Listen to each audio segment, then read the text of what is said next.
Abramos, irmãos, a palavra de Deus no Evangelho de Marcos, capítulo 1.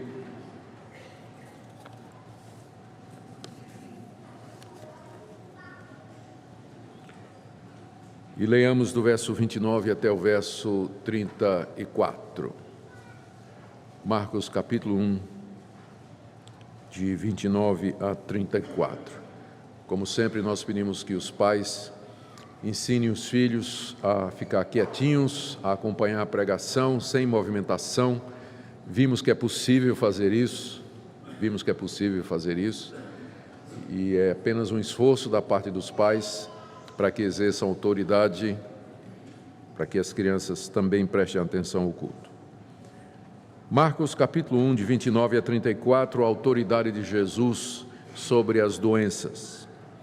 Saindo eles da sinagoga, foram com Tiago e João diretamente para a casa de Simão e André. A sogra de Simão achava-se acamada com febre, e logo lhe falaram a respeito dela. Então, aproximando-se, tomou-a pela mão, e a febre a deixou, passando ele a servi-los. À tarde, ao cair do sol, trouxeram a Jesus todos os enfermos e endemoniados. Toda a cidade estava reunida à porta, e ele curou muitos doentes de toda sorte de enfermidades. Também expeliu muitos demônios, não lhes permitindo que falassem, porque sabiam quem ele era. Até aqui a leitura da palavra de Deus, irmãos. Esse é o texto que nós temos diante de nós nessa manhã. É o primeiro relato que Marcos faz de curas de doenças efetuadas por Jesus. Antes nós vimos como ele expulsou um demônio de uma pessoa na sinagoga de Cafarnaum. E agora Marcos relata como ele cura doentes, juntamente com a expulsão de endemoniados. Nas mensagens anteriores, nós vimos como Marcos procura mostrar a autoridade de Jesus, registrando o seu chamado soberano sobre as pessoas. É o episódio em que ele chama os primeiros discípulos, Pedro, André, Tiago e João, que eram pescadores. Depois, Marcos registra aquele confronto de Jesus com o endemoniado na sinagoga, em que ele, pela sua autoridade, apenas pela sua palavra, ele expele o demônio, o que era alguma coisa extraordinária para aquelas pessoas que estavam acostumadas com exorcismos de longa duração, rituais que nem sempre davam certo, mas Jesus, com a palavra, expele o demônio. E agora, Marcos registra a autoridade de Jesus sobre as doenças. O alvo de Marcos em mostrar o poder de Jesus sobre os homens, sobre as doenças, sobre os demônios, depois ele vai mostrar que Jesus tem poder para perdoar pecados, é simplesmente demonstrar no seu evangelho que aquele que foi crucificado em fraqueza, na verdade, era o Filho de Deus. Era o Filho de Deus que entregou voluntariamente a sua vida em favor do seu povo. Aqui, então, vamos nos concentrar nas duas partes da passagem. A primeira, onde Jesus cura a sogra de Pedro, e a segunda parte, quando ele cura muitos doentes e endemoniados. Vamos, então, para a cura da sogra de Pedro, de 29 a 31. Esse é o relato mais curto de um milagre no Novo Testamento. Aliás, em Marcos, não é de um milagre individual. É o relato mais curtinho. Aqui Marcos nos diz que aconteceu imediatamente após o episódio da sinagoga, em que Jesus havia repreendido e expelido um demônio. Está aí no verso 21 até o verso 28, nós vimos isso no domingo passado. E o relato nos diz que logo depois que terminou o serviço lá na sinagoga, Jesus vai para a casa de Pedro. Diz o texto que a sogra de Pedro estava doente, o que prova que Pedro era casado. Não é? Não somente Pedro era casado, mas a mãe da mulher de Pedro, a sua sogra, morava com eles. E André também morava. Esse sistema familiar, que era um sistema onde os parentes moravam juntos na mesma casa, era muito comum naquela época. Até hoje no Brasil a gente vê isso. as famílias costumam aglomerar-se, não é? É diferente da cultura europeia, por exemplo, ou dos Estados Unidos, quando dá 16 anos, quando o adolescente, o jovem faz 16, 17 anos nos Estados Unidos, o desejo dele é ir embora de casa, ele vai alugar um apartamento, vai para a universidade, vai morar lá no campus da universidade, mas esse tipo de família aglomerada, ela é muito comum no Oriente Antigo e também na cultura latina, na cultura brasileira. Então a gente pode entender muito bem, não é, que Pedro morava com o seu irmão André, com a sua própria esposa e ainda tinha a sogra dentro de casa, não é? Morando com Pedro. Então mostrando que dá para conviver com a sogra, não é tão ruim assim, um pouco de boa vontade, não é? Então os irmãos conseguem fazer, A sogra de Pedro ficou doente, provavelmente era viúva, não há menção aqui ao pai de Pedro.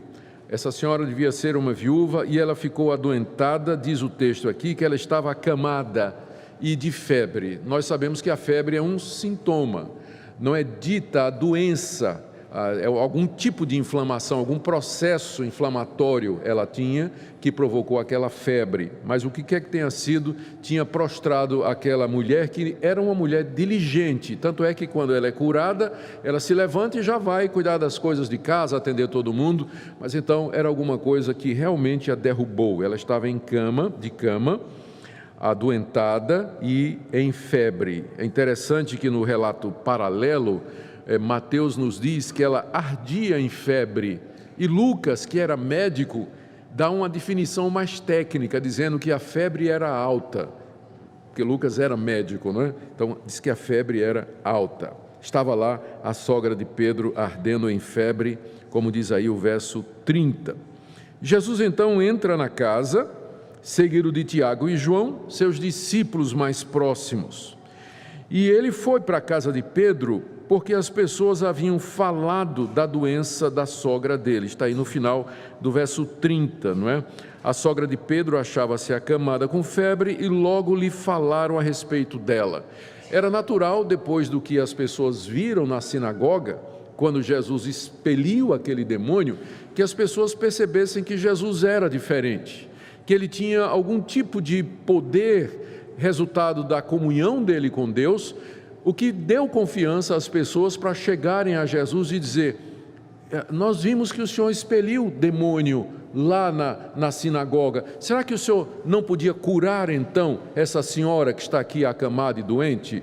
E não somente a expulsão de demônios, eles já tinham ouvido falar dos milagres que Jesus tinha realizado numa outra cidade próxima dali, que era a cidade de Caná da Galileia, que era próxima a Cafarnaum. Lá na cidade de Caná da Galileia, Jesus tinha transformado água em vinho e lá ele tinha curado o filho de um oficial romano. Então havia notícias que já circulavam a respeito do poder miraculoso que Jesus tinha. Então não é de admirar que as pessoas trouxessem a Jesus a necessidade do momento, que era a sogra de Pedro que estava ardendo em febre. O verso 31 nos diz de que maneira Jesus a curou. Ele, aproximando-se, tomou-a pela mão e a febre a deixou, passando ela a servi-lo. Aqui Marcos nos diz que ele se aproxima dela, do leito em que ela estava. Lucas nos diz que Jesus se inclinou sobre ela. É interessante porque é isso que os médicos fazem, não é? Eles se inclinam para poder examinar o paciente. Lucas registra esse detalhe aí. O texto diz que Jesus a tomou pela mão e Lucas acrescenta que Jesus repreendeu a febre, como se a febre fosse uma entidade ou fosse algum poder maligno, e talvez houvesse alguma associação, mas Jesus, com sua palavra, repreendeu a febre. A gente não sabe o que Jesus disse, mas provavelmente algum tipo de comando, tipo sai dela agora, ou retira-te ou para. A palavra de Jesus, repreendendo a febre, fez com que a mulher ficasse imediatamente livre daquele mal. E Marcos diz que Jesus, tendo tomado pela mão, levanta aquela mulher. Que cena tocante, de intimidade, de proximidade. Jesus chega para aquela senhora viúva, acamada, ardendo em febre, toma pela mão, dá a palavra de ordem e a levanta pela mão. E o texto nos diz aí que ela se levantou e passou a servi-lo. Por que que Marcos acrescentou esse detalhe? É para mostrar que a cura foi completa e foi imediata. Foi tão completa e imediata que aquela mulher que estava acamada com febre alta, na hora ela se levanta e já vai perguntando: onde é que estão as panelas? Não é? O que é que vai ser? Vamos almoçar? Porque era mais ou menos na hora do almoço. Isso aqui era quando terminava o culto na sinagoga, então eles iam, é muito parecido com o nosso costume, não é? Termina a igreja, a gente vai almoçar. Então ela já levanta perguntando, né, o que é que tem, quem que está aqui, quantos tem, vamos lá. E diz o texto que ela começou a servi-los. E a gente entende então que era no preparo das refeições. Curiosamente, Mateus diz que ela passou a servi-lo, como se ela dedicasse atenção especial ao Senhor Jesus. Combinando os relatos, ela então começou a dar atenção aos que estavam na sua casa, né, onde ela morava, e especialmente dedicando atenção a Jesus, que foi aquele que a havia curado completamente. Aqui nós vemos como eram as curas que Jesus fazia. Elas eram realizadas imediatamente e elas eram feitas de maneira completa. Jesus, quando curava uma pessoa, aquela cura restabelecia integralmente a pessoa. Então não há casos assim de que Jesus curava uma pessoa, a não ser numa ocasião em que ele impôs as mãos sobre um cego, e o cego, Jesus perguntou: o que é que você está vendo? Ele diz: eu estou vendo pessoas caminhando como árvores, e Jesus impõe as mãos sobre ele e de repente ele vê completamente. Mas alguma coisa de alguns segundos. Sempre a cura feita por Jesus era imediata e completa. Não era do tipo que, não é, a pessoa se dizia curada e ficava ainda se arrastando com aquela doença, ia melhorando gradativamente, uma semana depois, um mês depois. Não. Era imediato, era instantâneo, a ponto de que essa mulher, levantando-se do leito de enfermidade, ela já estava pronta para o serviço, evidenciando o grande poder de Jesus Cristo. E isso acarretou, não é? Imagina a notícia, né? Imagina a notícia, como isso correu naquela cidade, naquele povoado. O resultado é que começaram a trazer outros doentes para Jesus curar. Está aí do verso 32 até o verso 34. Aquela notícia, né, de que Jesus tinha expulsado um demônio lá na sinagoga da cidade, saiu de lá, foi na casa de Pedro e curou a sogra dele só com uma palavra, levantando-a pela mão. Aquilo correu pelo povoado, e diz o texto aqui, no verso 32, que à tarde, ao cair do sol, trouxeram a Jesus todos os enfermos e endemoniados, e toda a cidade estava reunida à porta. Jesus não estava buscando publicidade, mas era inevitável que isso acontecesse. A razão pela qual isso aconteceu no final da tarde, que veja só, a cura aconteceu, a expulsão aconteceu de manhã, a cura ao meio-dia, mas só no final da tarde é que eles trouxeram os doentes. E vocês já imaginam por quê. Essas pessoas eram judeus, e para o judeu era proibido carregar algum peso durante o dia de sábado. Então, durante o dia de sábado, ninguém carregava doente. Eles tinham que esperar o sol se pôr, que isso marcava o fim do sábado. Aí eles ficavam olhando: está se pondo. Se pôs, pega. Pegava os doentes, botava nas costas, é lá na casa de Pedro, vamos. Aí lá vem a multidão, acabou o sábado, nós podemos carregar os doentes agora. E aí junta aqueles doentes lá na frente da porta da casa de Pedro, a multidão, porque já não era mais sábado, né? Já era o domingo, né? O primeiro dia da semana. E se reúne todo mundo lá por conta do final do sábado, podiam agora carregar os seus doentes e vão, não é? Diz aqui o texto que, no verso 32, que eles trouxeram a Jesus todos os enfermos e endemoniados. É curioso e é importante a gente observar aqui que Marcos faz a distinção entre pessoas que estavam doentes e pessoas que estavam endemoniadas. Por que essa distinção é importante? é que hoje em dia os críticos da Bíblia, os céticos, eles dizem que nessa época pré-científica, as pessoas não sabiam fazer muito bem a distinção, não tinham conhecimento médico suficiente e eles achavam que tudo de ruim que acontecia com as pessoas era por conta, eles achavam que eram demônios.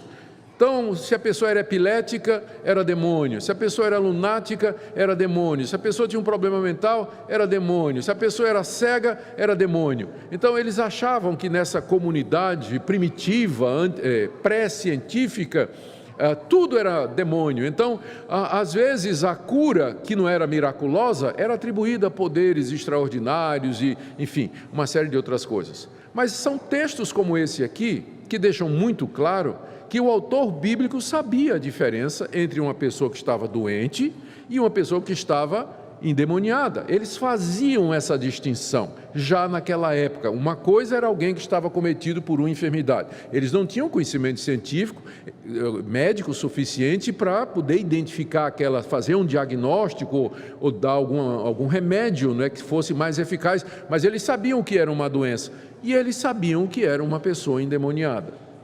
Uma pessoa que estava possessa por um espírito, por uma entidade. Essa diferença, então, precisa ser feita para que a gente possa responder a esse tipo de crítica.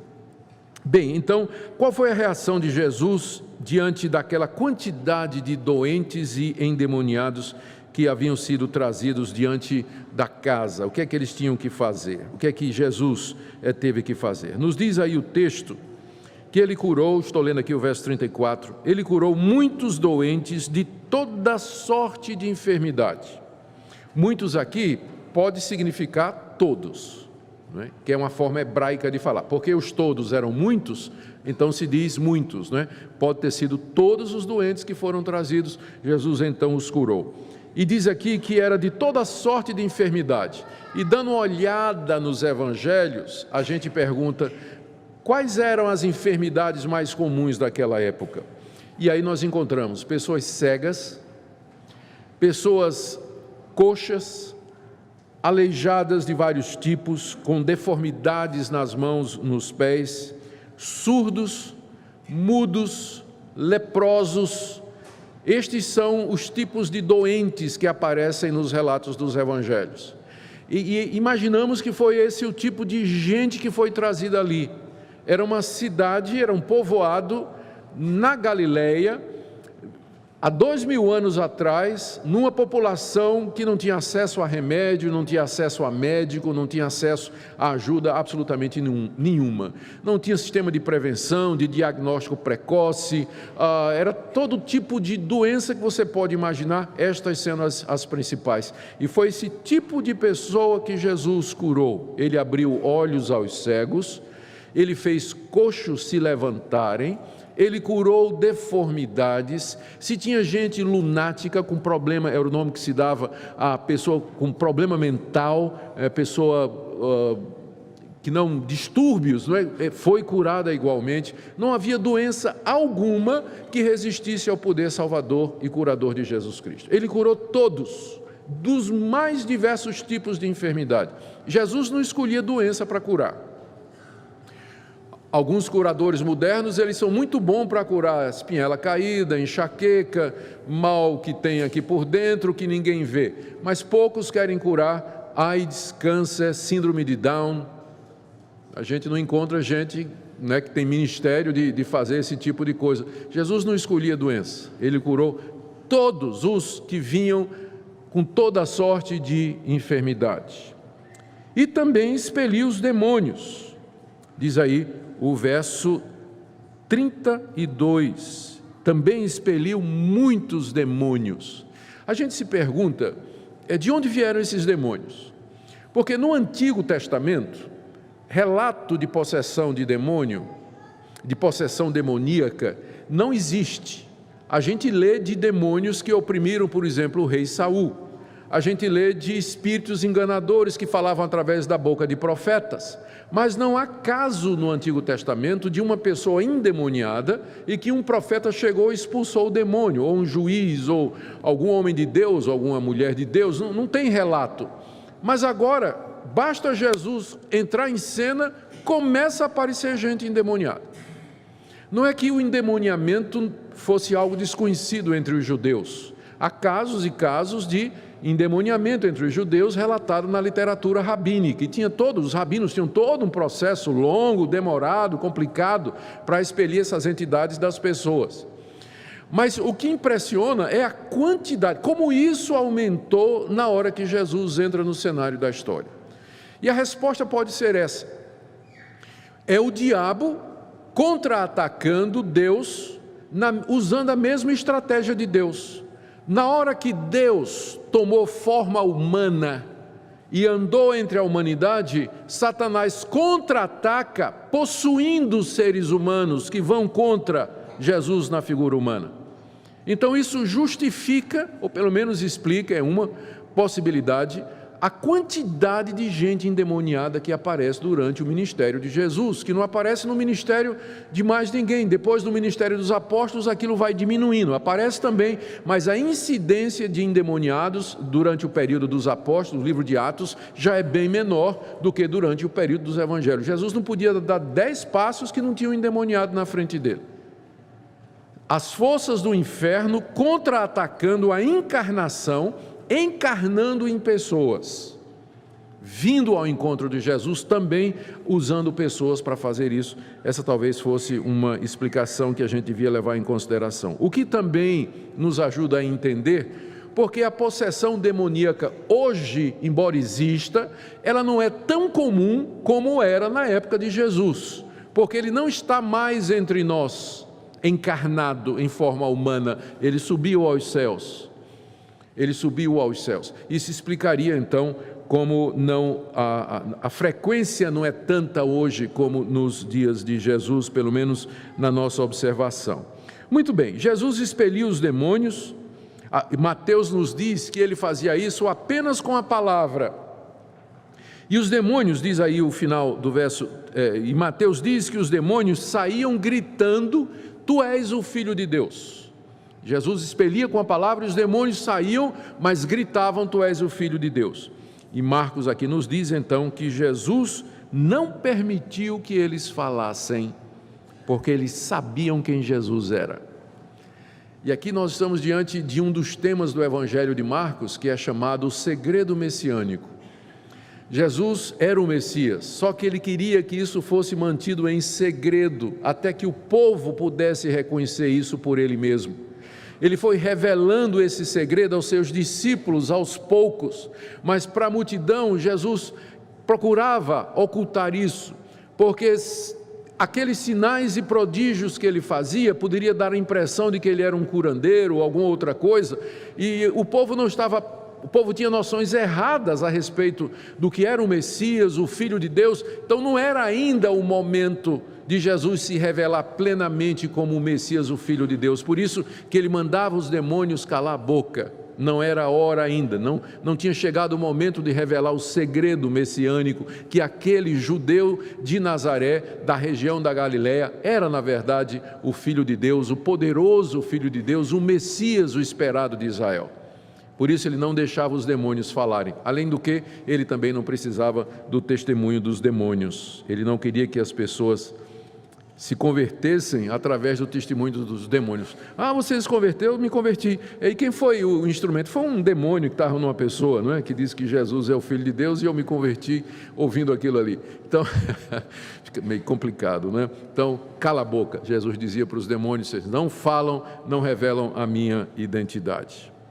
O que Marcos queria ensinar aos seus leitores, irmãos, quando ele registrou esses eventos, a cura da sogra de Pedro e também a cura dos enfermos e expulsão de demônios ali no povoado de Cafarnaum? Eu quero destacar aqui 3 coisas. Primeiro, que Jesus era o Messias prometido por Deus nas Escrituras, que ele é aquele que veio cumprir as promessas. Mateus, quando faz esse relato aqui, Mateus cita esse mesmo episódio, quase que com as mesmas palavras. Mateus acrescenta que Jesus curou aqueles doentes para se cumprir o que fora dito pelo profeta Isaías. E Mateus cita Isaías 53:4, que diz: Ele tomou sobre si as nossas enfermidades. ou seja, a cura de doenças que Jesus fez era para cumprir profecias a respeito do Messias, de que ele haveria de tomar sobre si as doenças do seu povo. O segundo objetivo de Marcos era, dentro do propósito geral do livro, mostrar que Jesus era o Filho de Deus e que tinha todo o poder e autoridade sobre os homens, sobre os demônios, sobre as doenças, e que, portanto, a sua morte na cruz foi porque ele permitiu. É importante que isso fique claro para os leitores de Marcos e para nós também. Jesus foi voluntariamente à cruz. Ele se entregou voluntariamente, porque ele tinha autoridade suficiente para resistir. Haja vista a forma como ele fascinou os pescadores e os convidou a ser seus discípulos, haja vista a sua autoridade sobre os demônios, haja visto o seu poder sobre as doenças. Jesus poderia, se quisesse, resistir à cruz e ao Império Romano, e à prisão, e a Judas, e aos soldados. Ele poderia, com a sua palavra, ter dispersado aquelas pessoas, porque ele era o poderoso Filho de Deus, como estes milagres demonstram, mas ele se entregou. Ele se rendeu, ele se ofertou na cruz, voluntariamente por nós. Terceiro ponto que eu creio que Marcos quer mostrar aqui, é a compaixão que Jesus tinha pelas pessoas. Pessoas de pouca importância. Naquela época, a mulher já era desvalorizada, ainda mais uma mulher de certa idade, e muito mais uma viúva, e mais ainda doente, quem sabe em estado terminal. Mas Jesus se aproxima dela, toca nela, levanta aquela mulher, toma pela mão. O amor de Jesus pelos excluídos, os doentes, entre eles, com certeza, leprosos, que eram considerados excluídos e deviam ser excluídos da sociedade, pessoas opressas por demônios, pessoas problemáticas, a todos Jesus acolheu, e assim o texto nos convida a recorrer ao Senhor Jesus no meio das nossas necessidades, das nossas tribulações e das nossas aflições, a crer nele e orar nele. Esse é o propósito do texto, imprimir em nós essa convicção de que Jesus é o Filho de Deus, ele é o Salvador da condição humana, ele é aquele que tem todo o poder no céu e na terra, e é a ele, somente a ele, que nós devemos nos dirigir nas nossas aflições, angústias e problemas. Mas eu não quero terminar sem antes abordar uma questão que o texto provoca. Existem curas miraculosas como essas hoje? Existem curas miraculosas como essas hoje? Eu creio que Jesus Cristo é o mesmo ontem, hoje e o será para sempre. E eu creio que o Senhor Jesus, assentado à direita de Deus, tendo todo o poder no céu e na terra, ele tem a mesma autoridade que ele tinha enquanto estava aqui na terra para curar pessoas, para abrir os olhos de cegos, destampar os ouvidos dos moucos e surdos, levantar os doentes, curar e limpar os leprosos. Creio que ele tem exatamente o mesmo poder e a mesma autoridade. Contudo, é importante lembrar algumas coisas. Primeira, que Jesus pode fazer isso através de meios como medicina e remédios e o conhecimento da ciência. Eu não faço distinção entre Deus nos curar através da medicina e do conhecimento médico e da ciência moderna, ou Ele nos curar diretamente, de forma imediata, através de uma palavra sua. Nós fazemos a distinção entre Deus nos cura através de meios e Ele nos cura através ou sem meios, ou seja, de maneira direta, como Ele curou a sogra de Pedro e todos aqueles outros que estavam à porta. Eu creio que, infelizmente, a ênfase sobre curas efetuadas ou acontecidas sobrenaturalmente pode diminuir a importância da providência de Deus, da sabedoria de Deus e da sua graça, quando Ele permite que, através de medicamentos, de médicos e da ciência, nós sejamos curados dos nossos males. O que eu quero dizer é que toda cura é de Deus, quer seja em resposta direta à oração, quer seja através do uso de medicamentos. Nosso corpo, A nossa situação humana é de pecado, de miséria e de morte. Nós morremos todo dia, nós estamos nos decompondo, estamos apodrecendo à medida que os anos passam. Esse é o salário do pecado. Então qualquer cura, ou seja, qualquer reversão dessa descida, nós estamos decaindo todo dia, então qualquer cura ou impedimento, ainda que provisório disso, é uma intervenção de Deus, quer seja por médicos, quer seja de forma direta, e nós devemos lembrar disso e ser gratos a Deus pelo que Ele faz. Pensando agora na pergunta, a pergunta então é: Deus faz curas hoje miraculosamente, sem o uso de remédios de forma direta? A nossa resposta é sim. Jesus Cristo cura em resposta às orações. Ele faz isso quando lhe apraz. Quando lhe apraz. Quando Ele quer, Ele responde às orações e uma pessoa pode ficar boa de qualquer mal que lhe seja cometido. Por isso, a Bíblia nos encoraja a orar quando nós estamos doentes e pedir que Deus nos cure. Não tem nada antipresbiteriano ou antirreformado nisso. Nós, doentes, nos dirigirmos a Deus em nome de Jesus e pedir para sermos curados de nossas doenças. Na verdade, são textos como esses nos encorajam a fazer isso. Lembrando que nem sempre ele atendeu às orações de cura. Paulo tinha um espinho na carne, Timóteo sofria de problemas no estômago. Paulo recomendou que ele tomasse um pouco de vinho com água, não é? Ele diz o texto que Paulo uma vez deixou Trófimo doente na cidade de Mileto, e uma vez Epafrodito ficou gravemente enfermo durante uma visita ao apóstolo Paulo, e não há nenhum registro de que Paulo impôs as mãos e curou aquelas pessoas. Ou seja, às vezes Deus responde a nossa oração de cura, e às vezes Ele não responde. Por quê? Porque Ele tem um propósito com tudo o que nos acontece. E às vezes a doença é usada por Deus para realizar um propósito maior em nosso caráter, na vida das pessoas ao nosso redor, do que seria se nós fôssemos curados.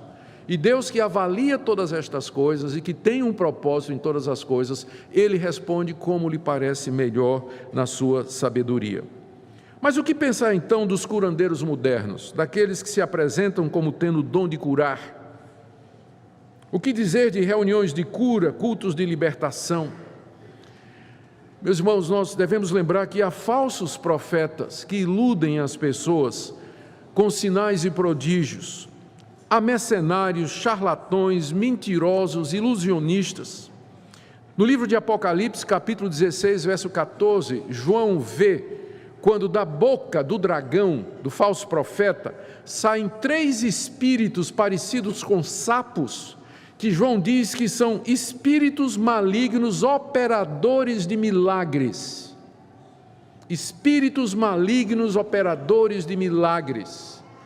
Então, milagre não é uma coisa que, milagre, vou colocar entre aspas, não é uma coisa que só acontece no âmbito da fé cristã.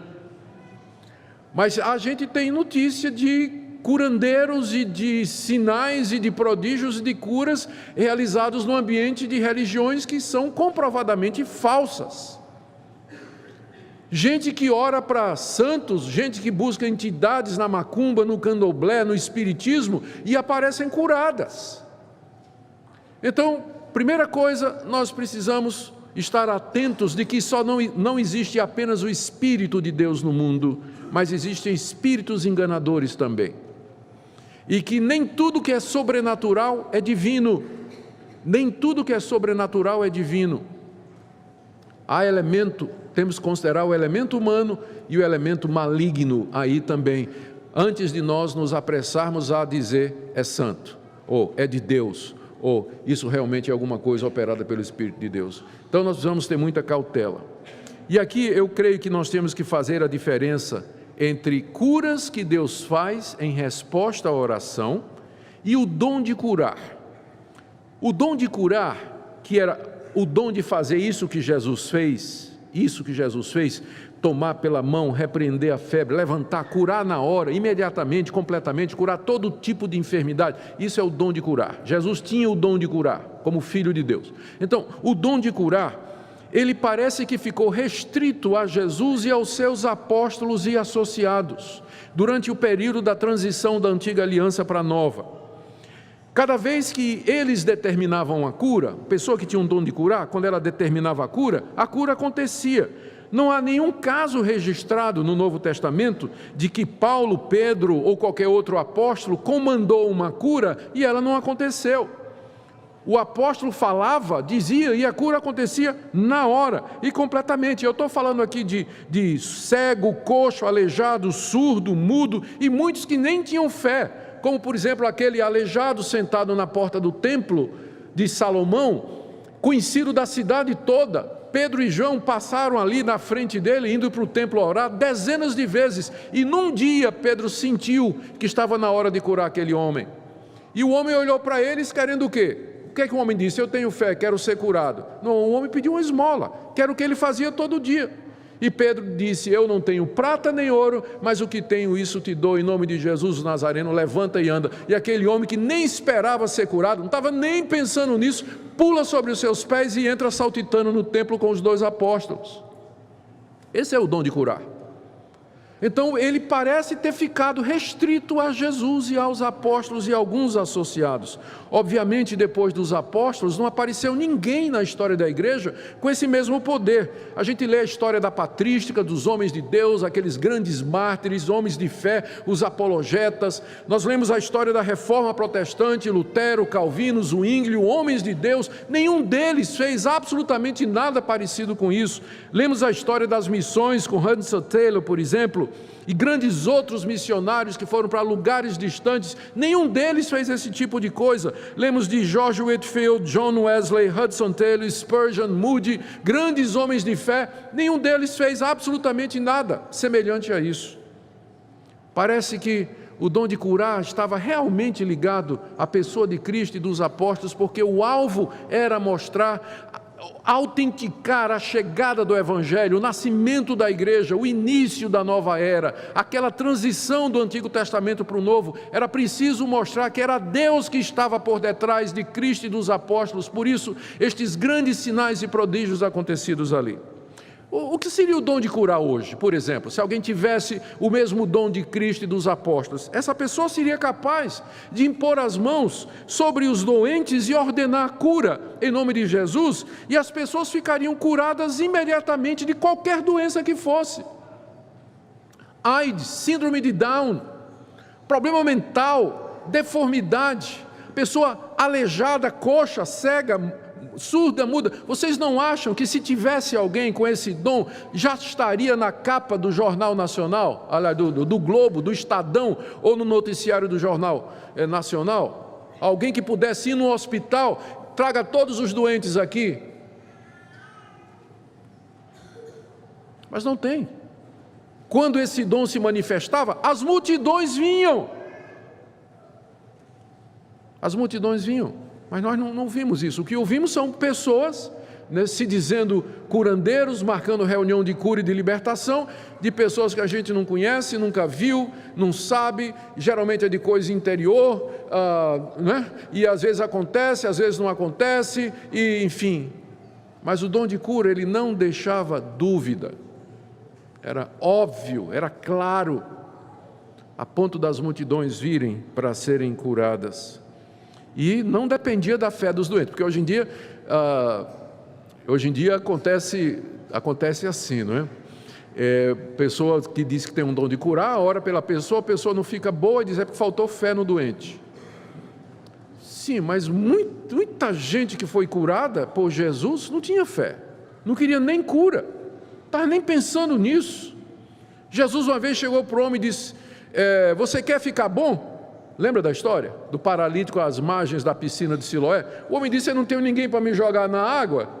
O homem não tinha nem ideia quem era Jesus, não tinha fé nenhuma em Jesus. Jesus cura o homem apesar disso. O que devíamos fazer então, queridos, quando nós ficamos doentes? Primeiro, orar para que Deus nos cure, sem dúvida. E eu creio que Deus responde orações. E Deus, em resposta às orações, Ele pode curar soberanamente. Eu não estou dizendo que Deus não faz milagres hoje. Não estou dizendo que Deus não cura hoje. Eu estou dizendo que o dom de curar, pessoas com o dom de curar, como Jesus e os apóstolos, parece ter ficado restritas àquele período. Nós não sabemos, não vemos, não conhecemos, não há registro de pessoas que têm o mesmo poder curador de Jesus e dos apóstolos nos dias de hoje. Então nós podemos orar. Segundo, usar os meios que Deus permitiu, como remédio, medicina, ciência. O que Deus colocar à nossa disposição, nós devemos usar, orando sempre para que Deus abençoe aquelas causas, aqueles meios. Entender finalmente que Deus usa as doenças para nos fazer crescer espiritualmente e para outros propósitos que nem sempre nós sabemos. Nós podemos orar por cura e de repente a vontade de Deus é que nós o glorifiquemos através daquela doença, como foi o caso do espinho na carne do apóstolo Paulo, que orou 3 vezes para que Deus tirasse, e Deus disse: não, a minha graça te basta, porque o meu poder se aperfeiçoa na fraqueza. Que Deus nos conceda graça, irmãos, para vivermos uma vida de fé e confiança no nosso Salvador e submissos à vontade dEle em todas as situações, inclusive nas doenças. Oremos. Nós pedimos, ó Deus, que o Senhor visite os doentes da nossa igreja. Nós não negamos, Senhor, como Tu acabastes de ouvir, o poder do Teu Filho para curar hoje. Nós cremos que o Senhor Jesus pode levantar os mortos. E pedimos então pelos doentes do Teu povo, entre o Teu povo. Pedimos a cura, pedimos também o conforto, o consolo, especialmente quando é um ente querido nosso que está doente. Que o Senhor nos ajude a depender de Ti, confiar em Ti e Te buscar com mais confiança. Pedimos que nos livres de falsos profetas, de espíritos enganadores, falsas doutrinas, e nos ajudes a glorificar o Teu Filho em todas as coisas. É o que nós te pedimos por amor do Teu nome. Amém.